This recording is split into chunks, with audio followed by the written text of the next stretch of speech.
5 things we learned in Manchester United's 2-0 win against Sunderland at Old Trafford yesterday. Welcome back to Turk Talks FC. Please like the video, comment who your man of the match was against Sunderland, but most importantly, subscribe to the channel for daily Man United news roundups, match coverage. You won't regret it, it's hugely appreciated. Let's get straight into this video. And point 1, it had to be Man United's future number 1, Senne Lammens.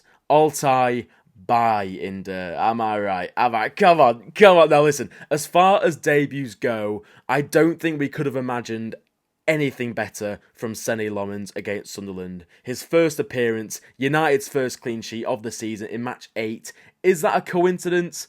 I don't think so.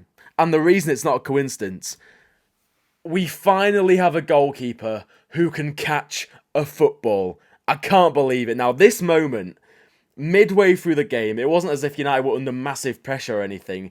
The noise in Old Trafford when he picked that ball up from the sky, it was hilarious. I couldn't stop laughing. We have been suffering, right? He must have felt amazing. It was just a perfect day for him. But with Andre Onana, Altai Binder, flapping at crosses, punching at crosses, Senne Lammens was calm, he was composed, he was confident. It was amazing to see. And that wasn't the only thing. The one-on-ones, right at the end, 2-0, going into stoppage time. If Sunderland scored then, it would have been a very nervy ending, but no, he stood tall, imposing position, and he denied. Now listen, looking at that chance, the Sunderland player probably should have done better. He probably should have slotted that into the near post, 2-1, game on. But Senne Lammens dealt with the hand he was given, and he kept United ahead by 2 goals.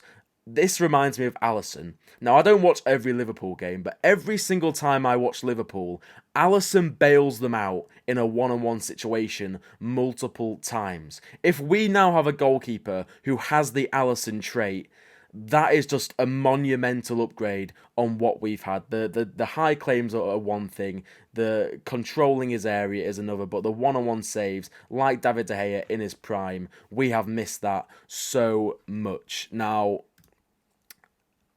United have let him marinate in the last few weeks. We've been frustrated. Everyone's been saying, get Lammens in. I honestly didn't think he'd start this game. I really didn't, but I was very happy to hear that Ruben Amorim finally gave him a chance. And maybe this could look like a masterstroke in the end, you know.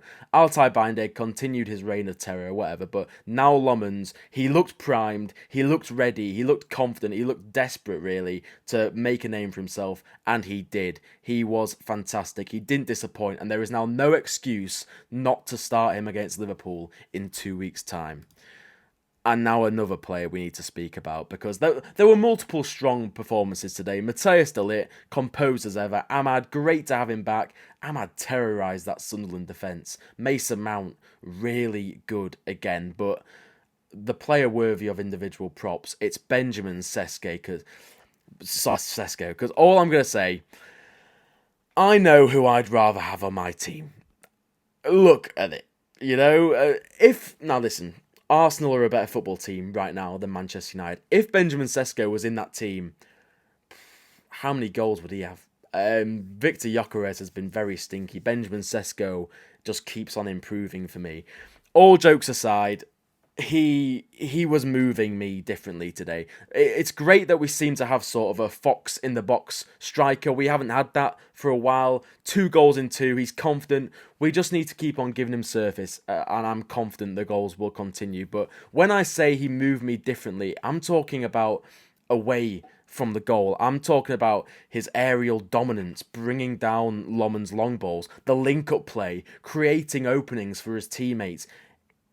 At just 22 years old, he's already showing signs of a much more rounded footballer than I expected when we signed him.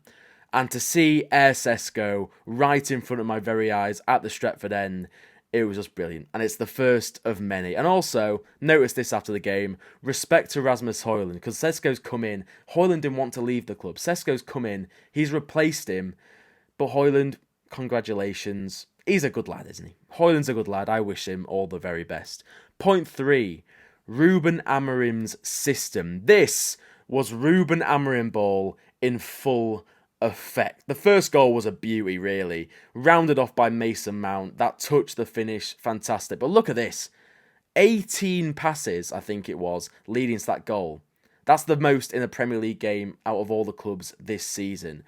Now, Amorim's system, it wasn't the problem today, was it? It wasn't. And now, this isn't me being a fickle football fan saying Amorim's system has never been the problem because we won a match. That's not what I'm saying. But like any coach in world football, sometimes Amorim's tactics work and sometimes they don't. And for the most part, they haven't. That's why, as you can see there, he's only picked up his 20th win today, or yesterday, sorry, in his 50th match. But the system killed Sunderland today. United dominated the first half. We looked fantastic, and as we have done in plenty of first halves this season, to be honest, Sunderland making that early substitution, Dan Ballard, a centre-back, coming on for Adingra, a winger, I think that spoke volumes with just how Amorim did a number on Regis Labrie at Old Trafford. The second half was always going to be a question of player mentality rather than the system, because I do think players aren't held accountable enough at Manchester United. I think when we lose a game, it's always Ruben Amorim's fault. And it was the same old habit in the second half. We dropped off after half-time, inviting unnecessary pressure with sloppy passes, affording opposition players far too much time and space. It's as if we enjoy inviting the pressure on us, making it a nervy end to the game. But ultimately, United limited Sunderland to very little. And I think we have to give Amorim credit for that, because it was a huge afternoon for him. If he lost this game, that would have been a long, long 2 weeks. You know, that would have been what? 2 wins, 4 losses in the Premier League in 7 games. Huge afternoon for him. Maybe he wouldn't be here in a week if we did lose that game, but he got it right when he really needed to. So fair play to Ruben Amorim. And it's the home form. The home form is fueling our season so far.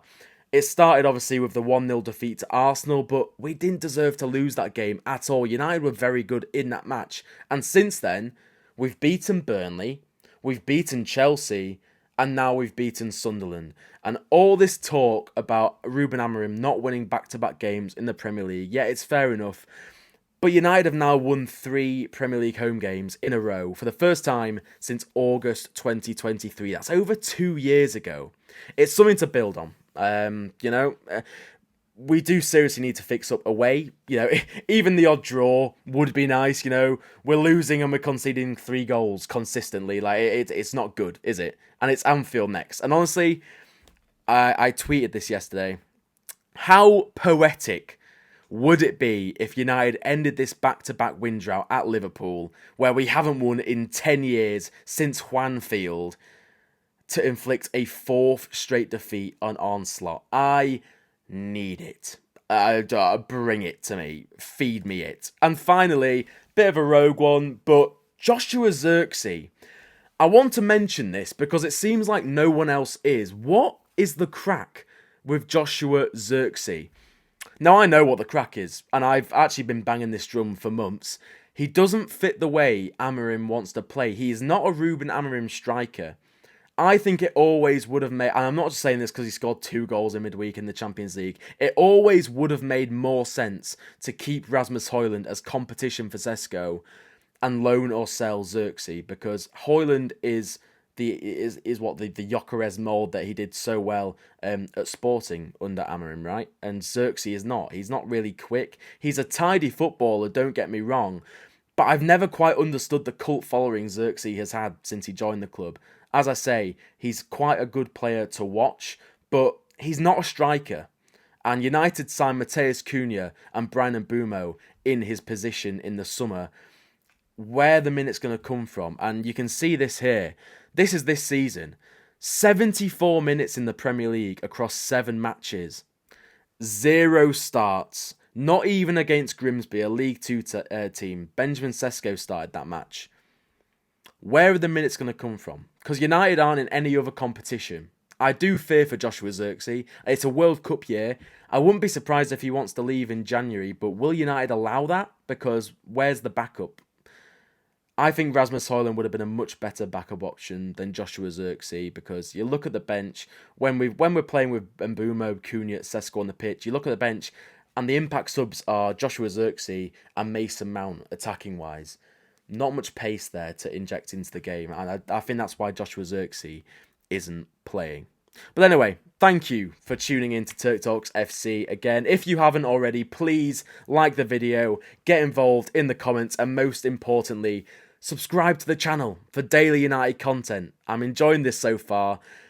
I'll catch you in the next one, and I'll leave you on that. United are only 6 points off the top of the Premier League after 7 games. I think a lot of us would have taken that. I'll leave you with that. Thanks for watching.